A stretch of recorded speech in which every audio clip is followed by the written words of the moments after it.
Salut à tous, aujourd'hui on se retrouve dans une nouvelle vidéo et ce sera un tag Harry Potter. Je n'ai encore jamais fait de tag sur la chaîne et je ne crois pas vous avoir parlé d'Harry Potter alors que c'est un de mes univers préférés, voire mon univers préféré. Donc je voulais vous faire une vidéo sur le sujet et du coup le tag que je vais faire aujourd'hui s'appelle The Harry Potter Spell Book Tag. Je l'ai vu sur la chaîne de... Je me rappelle plus son nom. Je vous mettrai sa chaîne en barre d'infos. C'est une anglaise, je crois. Je crois qu'elle est anglaise, c'est du en français, enfin bon. Je crois que c'est Corinne, je sais plus quoi, vous, enfin bon, bref. Je mettrai dans l'info. C'est pas la référence, c'est une bref. Peu importe, Du coup, dans ce tag-là, on va retrouver plusieurs... Du coup, dans ce tag-là, on va lister plusieurs sorts. Et à chaque sort, il y aura une question où je devrais vous présenter un livre. Le premier sort, il s'agit de Expecto Patronum et je vais devoir vous présenter un livre qui est rattaché à un souvenir de mon enfance. Pour ce faire, j'ai donc choisi Mélusine. C'est une BD qui est faite donc par Clark et Gilson. Donc là, c'est le premier tome, Sortilège. C'est une BD que j'avais découvert en cours, en CE1, CE2, quelque chose comme ça. Et du coup, j'avais tellement aimé que ma mère m'avait acheté, enfin mes parents m'avaient acheté plein de tomes. Je les ai pas tous, mais j'en ai une bonne partie. Puis ils en sortent, je sais même pas s'ils en sortent encore, mais bon, à un moment ils en sortaient beaucoup, donc du coup il y en a vraiment beaucoup. Mais voilà, c'est une BD voilà, qui est très sympa pour vous montrer quelques illustrations. Et donc voilà, on suit une sorcière qui va devenir femme de ménage dans un château avec plein d'autres créatures, des vampires, des fantômes, etc. Donc en plus pour la période d'Halloween, c'est super. Et j'aimerais bien d'ailleurs m'en refaire un pour le Pumpkin Autumn Challenge. Je l'avais pas mis dans ma palle, mais ça pourrait être sympa d'en lire un ou deux. Donc voilà. Ensuite, le deuxième sort, il s'agit de Expelliarmus et il faut lire un livre qui nous a pris par surprise. Et pour ce faire, j'ai choisi Cosmétique de l'ennemi par Amélie Nothomb, qui est mon auteur préféré et que j'ai d'ailleurs eu la chance de rencontrer. Et donc du coup, ce livre aussi, je ne m'attendais absolument pas à la fin. C'était un truc de dingue, jamais de la vie j'aurais pu imaginer un truc pareil. J'étais sur les fesses, pour ne pas être vulgaire, et waouh, c'est un tout petit livre écrit vraiment énorme, mais pour le coup, waouh, j'ai même pas les mots, même aujourd'hui, plusieurs années après l'avoir lu, je vous jure, c'est un livre absolument dingue. Donc du coup, ça m'a vraiment surprise, la fin était absolument dingue. Le livre en lui-même est incroyable de A à Z, c'est un chef-d'œuvre, franchement. Je vous recommande de le lire à fond. S'il y a un automne que vous devez lire, je pense que c'est celui-ci, mais ouais, il est vraiment génial. Le deuxième sort, il s'agit de Prior Incantato. Et là, la question, c'est le dernier livre lu, tout bêtement. Et le dernier livre que j'ai lu, il s'agit de Toujours Plus de Lena Situation, que j'ai d'ailleurs adoré, que vous reverrez passer dans un de mes prochaines lectures. Et c'est une beauté, mais enfin... Vous avez plein de... Enfin, c'est hyper attractif en fait, vous avez plein d'illustrations, des photographies, enfin voilà, moi j'ai mis plein de petits post-it un petit peu partout pour essayer voilà, de retrouver certaines phrases, certains conseils, etc. Et je l'ai adoré, j'ai aussi adoré les pages exercices comme ça, vous avez des petites choses à compléter, etc. J'ai complété au crayon de papier, j'écris jamais dans mes livres, mais là je me suis dit que j'allais suivre le truc et j'ai beaucoup aimé, donc je vous recommande de le lire franchement, c'est hyper intéressant. Ça permet vraiment de développer plusieurs facettes de soi, de pouvoir... il y a des conseils pour voyager seul, des conseils pour vivre en colocation par exemple, par rapport un petit peu au harcèlement au collège, par rapport à oser s'habiller comme il nous plaît, etc. Enfin, franchement, c'est vraiment hyper bien et hyper instructif. Donc je vous le recommande à fond. Après, moi j'adore Lena, c'est quelqu'un que j'admire énormément, donc je ne peux que vous le recommander. Le prochain sort, il s'agit de Alohomora et il faut il faut présenter un livre qui nous a fait découvrir un nouveau genre. J'ai choisi Demain est un autre jour de Laurie Nelson Spillman pour la cheat lit. Je n'aime pas ce genre de littérature, je vous le dis clairement, j'aime pas les littératures un peu, comment dire, faciles entre gros guillemets, je veux pas comment dire ça, je veux pas insulter comment dire ça, je veux pas manquer de respect aux personnes qui lisent ça, ou auteurs, etc. hein. Il n'y a aucun souci à lire ça. Moi, c'est le genre de littérature que je trouve commerciale, si vous voulez. Les trucs un peu cucu, où la fille, il lui arrive que des problèmes, et puis elle va rentrer un homme, et hop, ça va être l'homme de sa vie, etc. Vous savez, les trucs à la téléfilm, à la M6, quoi. Pour moi, c'est ça. C'est pas le genre de choses que j'aime, même les téléfilms de Noël, cucu, moi, j'aime pas ça. Chacun son avis. Moi, c'est quelque chose que j'apprécie pas particulièrement, même si je sais qu'il y a beaucoup de gens qui aiment ça. Genre, ma mère, elle aime beaucoup ce genre de livre. Ça n'a jamais été mon genre. Voilà, je suis très fantasy, fantastique, donc forcément, ça n'a rien à voir. Par contre, du coup, j'avais eu ce livre aussi à Noël, et bah, je me suis dit, ok, je vais me le tenter, et en fait, j'ai beaucoup aimé, contre toute attente. Si je le relisais aujourd'hui, je ne sais pas si je l'aimerais autant qu'au moment où je l'avais lu, mais sur le coup, je l'avais beaucoup aimé. On suit Brett. Donc sa mère vient de mourir, et elle devait se voir léguer la société de sa mère, etc. Sauf qu'elle se voit léguer une bête liste qu'elle a écrite à ses 14 ans, avec des objectifs en fait, genre enseigner, avoir un bébé, tomber amoureuse, des choses tout bêtes comme ça, et pour pouvoir toucher son héritage, elle va devoir réaliser toutes ces choses qui sont sur cette liste, et ça va complètement bouleverser sa vie, et voilà, mais c'était franchement un très très bon livre avec des jolies leçons de vie, etc. Donc voilà, c'était quand même un livre que j'ai beaucoup aimé. Donc, le prochain sort, il s'agit de Ridiculous, et il s'agit de présenter un livre drôle que tu as lu récemment. J'ai choisi donc Nevermore Nevermore de Jessica Townsend, parce que j'ai trouvé qu'il y avait des personnages qui étaient assez drôles. Il y avait des petits moments assez comiques avec par exemple Fen, qui est donc un chat énorme, un énorme chat immense. Et voilà, son caractère et tout, je trouve que ça fait rire des fois. Je suis pas quelqu'un qui rit en lisant des livres, pardon, mais pour le coup, il y avait des petites scènes un petit peu rigolotes, des personnages qui sont un petit peu rigolos, mais voilà, c'est tout. J'ai pas trouvé de trucs plus drôles parce que je lis pas de trucs drôles, donc je ne sais pas.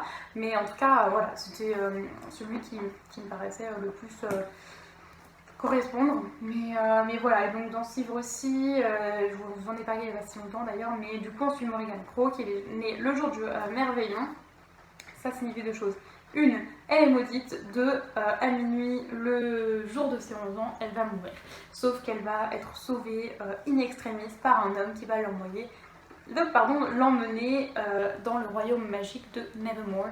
Et c'était une petite pépite que je vous recommande de tout cœur. Et les 4 derniers livres, ce sont des livres que j'ai lus à l'école. Le 6e sort, il s'agit de Sonorous, un livre que tout le monde devrait lire. Et j'ai choisi Incendie de Wajdi Mouawad. Ce livre, je vous jure que vous devez le lire. C'est le livre. Si je ne devais avoir lu qu'un livre dans ma vie, si les gens devaient lire un seul livre dans leur vie, ça devrait être celui-ci. C'est un combat entre l'amour et la haine, la guerre, c'est un livre horrible, hein, mais d'une beauté en même temps. Je vous jure que c'est un truc de dingue. On suit, donc c'est une pièce de théâtre, mais qu'on a l'impression de lire comme un film. En fait, si vous voulez, ça se déroule vraiment bien sous nos yeux. Enfin, c'est vraiment un truc de dingue. C'est pas comme quand vous lisez du Molière, si vous voulez. Vous voyez vraiment une scène de théâtre. Non, pas du tout. Vous le voyez vraiment comme un film. Donc on suit Simon et Jeanne, qui sont jumeaux, qui viennent de perdre leur mère, et leur mère leur lègue 2 lettres. 2 lettres, une qu'ils vont devoir donner à leur père et l'autre qu'ils vont devoir donner à leur frère. Mais ils ne connaissent pas ces 2 personnes, donc ils vont devoir remonter dans le passé de leur mère pour retrouver ces personnes-là. Et on va faire des découvertes absolument atroces, honnêtement, je vous le dis clairement, c'est un livre atroce qui est dur à lire, mais qui a changé ma vision du monde, qui m'a changé moi, Attendez, mais ce livre est court, mais tellement court, il fait moins de... Attendez... qu'il y a des pages à la fin, mais pour vous dire exactement, il fait 132 pages. Voilà comment c'est écrit, quand même assez espacé, etc. 132 pages. En 2 heures, c'est lu. Et c'est une merveille. Je sais pas combien il coûte, 7,70 € il coûte, mais je suis sûre que vous pouvez trouver en occasion. Donc foncez et lisez ce livre, je vous en supplie. Si ça peut tellement changer la façon de penser des gens, ça peut tellement aider. Enfin, c'est un truc de fou. Voilà, je voudrais lire tous les livres de cet auteur parce que franchement c'est de la folie. J'ai lu un autre livre qui était pareil, absolument dingue, mais celui-ci, ça restera mon livre préféré, au-delà des Harry Potter, au-delà de Hunger Games, au-delà de tout. C'est le livre à lire absolument. Voilà, et je viens de parler pendant 2 minutes dessus, mais vraiment il faut le lire. Le prochain sort, il s'agit de Obliviette, un livre un livre ou un spoiler que tu voudrais oublier. J'ai pas de livre que je voudrais oublier, honnêtement. En tout cas, pas dans ma bibliothèque et pas dont je me souvienne. Si en tout cas je voulais l'oublier, je l'aurais vendu. Si je devais oublier un spoiler, j'aimerais bien avoir pu oublier toutes les choses qu'on m'a spoilées dans les Harry Potter. Moi j'ai lu les Harry Potter assez tard et on m'a spoilé plein d'événements etc. qui s'étaient déroulés et donc j'étais absolument dépitée. Ça m'a pas gâché ma lecture mais enfin vous voyez, j'aurais pu être super surprise par des événements et j'ai pas pu. Donc voilà, c'est triste. Bref, maintenant il est trop tard, je les ai lus de toute façon. mais bon, c'est pas grave. Ensuite, Imperio, un livre que tu as lu à l'école. Enfin pour l'école, et moi il s'agit de La princesse de Montpensier de Madame de Lafayette que j'avais dû lire pour le bac, donc j'étais en L, c'était il n'y a pas si longtemps que ça encore, hein, c'était en 2018, donc bon voilà il y a 2 ans, et j'ai beaucoup aimé, franchement c'est vraiment tout petit, hein, ça fait je ne sais même pas combien, 50 pages, donc c'est tout petit, j'avais dû lire l'année d'avant Madame de la... attendez, comment ça s'appelle? Madame de Lafayette c'est l'auteur, comment ça s'appelle? Je cherche. La princesse de Clèves, voilà, de cet auteur-ci, qui est indigeste, que je n'ai plus, que j'ai jamais réussi à lire, j'ai essayé de le reprendre et tout, jamais j'ai réussi à lire, c'est une horreur. Mais pourtant, celui-ci j'ai beaucoup aimé, donc si vous voulez lire un Madame de Lafayette, je vous recommande celui-ci, en plus il est tout petit, donc voilà, j'avais beaucoup aimé. Franchement, il y avait des jolies leçons de vie, etc. Donc voilà. Voilà. Et en plus une femme qui, malgré son époque, avait un caractère assez fort et qui essayait de ne pas trop se laisser marcher sur les pieds. Donc je vous le recommande à fond. Nous avons Le Sortilège Crucio, un livre difficile à lire, et j'ai choisi Madame Bovary de Flaubert. C'est un livre que j'ai aimé, malgré tout, mais c'est un livre qui est compliqué, surtout qu'Emma Emma Bovary est un personnage que tu as envie de claquer à chaque page. C'est beaucoup de descriptions, pardon, c'est très lent par moment. Je me souviens qu'il y a un moment où on a toute une description d'une église, mais limite chaque pierre, chaque banc décrit d'où il vient, qui est-ce qui l'a construit, machin, mais qu'est-ce que j'en ai à faire. Clairement, avoir 2-3 informations sur l'édifice, pas de souci, mais autant que ce que c'était, on avait la visite guidée de l'église en même temps, je n'ai pas trop compris. Et j'ai pris beaucoup de temps à le lire, en fait j'ai pris presque 1 an à le lire, mais je lisais un petit peu par-ci par-là. Mais il est compliqué à lire, mais c'est quand même un chef-d'œuvre, c'est quand même un livre incontournable de la littérature française, mais franchement, ça a été compliqué par moments, donc bon, je vous laisse vous faire un avis dessus.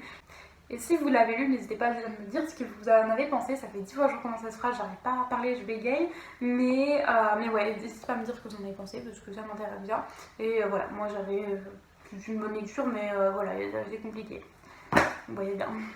Et le dernier livre, il s'agit de Avada Kedavra, un livre qui peut tuer. Et là, j'ai choisi de mettre Les Faux Monnayeurs d'André Gide, que j'avais dû lire pour le bac aussi. Mon Dieu, ce livre, je vous avouerai ne pas avoir été au bout. Voilà, et je suis tombée dessus au bac. Et c'était des questions sur la fin, et j'ai quand même eu 14, je ne sais pas comment, par quel miracle, mais j'avais même parié que si j'avais 16, normalement j'avais de très bonnes notes en littérature, donc j'aurais pu avoir 16 si j'avais lu le livre jusqu'au bout, mais j'ai parié que si j'avais plus de 16, enfin 16 ou plus, je relirais le livre du début jusqu'à la fin. Finalement j'ai pas eu 16, c'était limite une bonne nouvelle, parce que... Waouh, ok, ça c'est pas possible. Pourquoi non, je crois que c'est un des livres les plus horribles que j'ai eu à lire dans ma vie. Oh mon dieu, ouais, franchement c'était compliqué. Il n'était pas inintéressant, mais vraiment très très dur à lire au niveau du style de l'auteur. Au niveau du livre en lui-même, vous savez quoi, je me souviens même plus. Je me souviens juste qu'il y avait tellement de personnages, tellement de lieux différents, tellement de trucs, de machins, de bidules, de tout ce que vous voulez. En plus, on a voilà, des personnages qui sont très spéciaux pour certains, mais il y a des personnages qui ont des problèmes psychologiques, etc. Et c'est qu'il y a trop de personnages, il y a trop de machins qui s'entremêlent, machin et tout. Enfin, je dis beaucoup machin.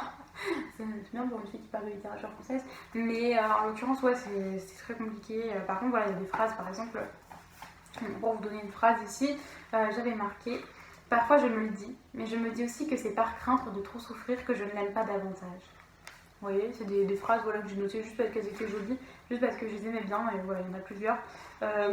Chaque post-it avait son... comment on appelle ça, son code couleur et tout. Et donc je vous dis à plus tard dans une nouvelle vidéo. Bye!